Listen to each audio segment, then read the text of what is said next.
I've been experimenting making a little new product I've had in mind for a long time, and well, let's jump to it, and this is it.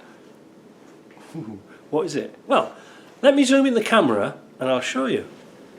Very often when I take Land Rovers apart to do axle repairs and things like that, I find out there's some quite common problems, and that is setting up the shims on here. Now, we've done lots of videos on this and I've shown you, and what we need to do is fit some selective shims.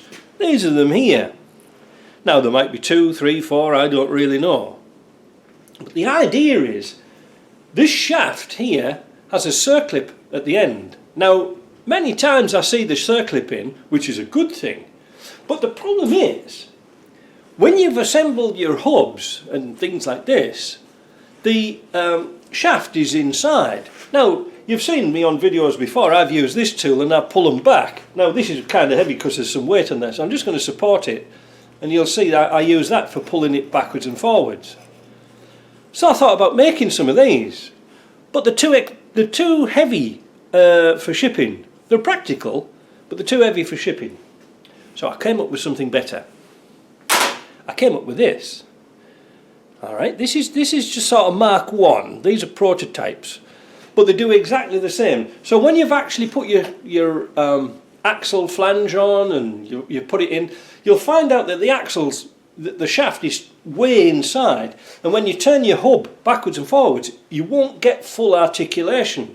It'll lock up because it's banging on the swivel ball inside. Not good. What you need to do is pull that out. Now I'll show you what practically on a car later on, but you screw that into there, and I'm just going to put my hand under there to support that, and then you can pull that in and out, if you see what I mean. And that's why I've put a little machined ring on there, or some people call it a washer. So you can pull that in and out, put on your selective shims. Now this is a clever bit about this, because I've made it small enough so you can put the shims over the top instead of having to take it out and put it back on again. Also small enough so that you can pull this back with a finger and put the snap ring on at the same time. Now, of course, I can't find a snap ring or a circlip, but you'll have to believe me. Now, I will do a video of this in use, but you've seen it. But the idea is, you can make this nice and tight, and then you'll get full articulation of your wheel, no problem. The times I've seen and stripped these down, where there's been metal filings in the back because it's all grinding away because the shaft's moving backwards and forwards, this isn't a good thing. So this in your toolbox, you'll never use it every day, but when you do want to use it, you'll find it's really handy. Alright, now the reason why I did it like this with a ring on is so you can hang it on a nail on the wall, and it's really easy to manage. And perhaps your girlfriend, you could buy 2 and, you know, a pair of earrings or something like that that look really smart. A talking point for Christmas. Anyway, like I said, this is Mark 1. These are prototypes. I've made about 50 of them. They're not all 50 here, but I've made 50 of them.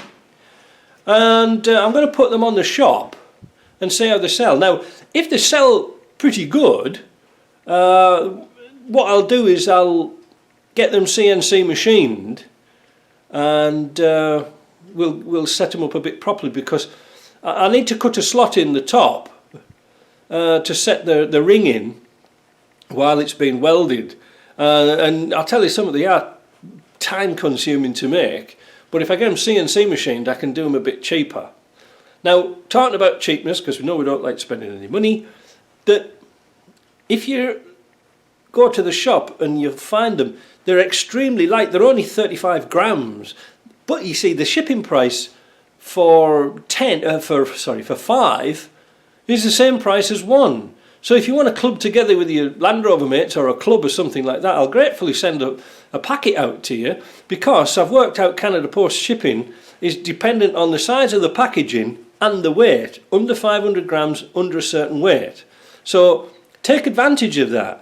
You know, don't you know, if you want one, well, I'll sell you one. But you can also combine it with a clutch bush or a dismantling fork or some stickers.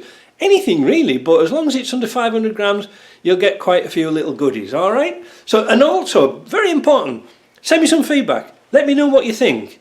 It's one of those cheap little things that nobody's ever made before. Well, probably they do, but I haven't seen one. But it's going to save your axle, believe me. Alright, I hope you like that. See you in the shop. Bye.